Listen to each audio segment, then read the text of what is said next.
आसुन आज मुई आपण मानकर संगे दही बाइगन रेसिपीटा शेयर करमी।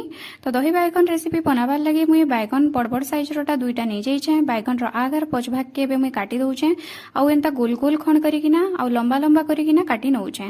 आपण आपणकर इच्छा अनुसार एटा के लम लम करि पारबे नाले गोल गोल करिकिना भी काटी पारबे। बाइगन के मुई धुई धुआ देइछे। एबे आमे कड़ाई रे तेल टिके देदमा। तेल गरम होला परे सेन बाइगन के पकेदमा आउ बाइगन के भल भाबे भाजी नमा।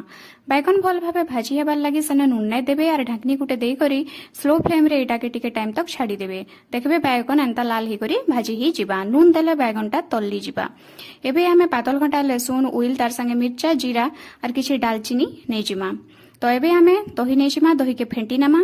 कड़ाई रे किछि तेल दे दमा। सेने आमे मिर्चा दे दमा जीरा दे दमा तार संगे दालचीनी पके दमा।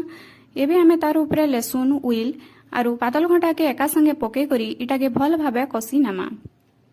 मसला के आपण पूरा पिलबार तक भल भाबे कसी नेबे। तापरे आपण धनिया गुण जीरा गुण मिर्चा गुण और हल्दी गुण इटार ऊपर पके देबे और स्वाद अनुसार नून दे देबे। जेहेतु आमे बैगन रे भी नून नै दबार और दही रे भी नून नै दबार तो आमे सब नूनटा ई मसला रे ही देखि करी दमा।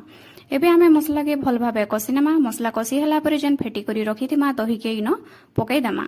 दही पकाबार आगरु आपण टिके कड़ाई के ठंडा करी नेबे।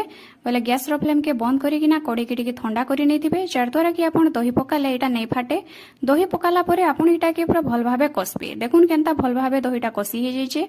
दही कसी हला परे तार ऊपर आमे भजा बैगन के पके दमा और 2 मिनिट तक कसमा। रेडी हे गला हमर दही बैगन रेसिपी।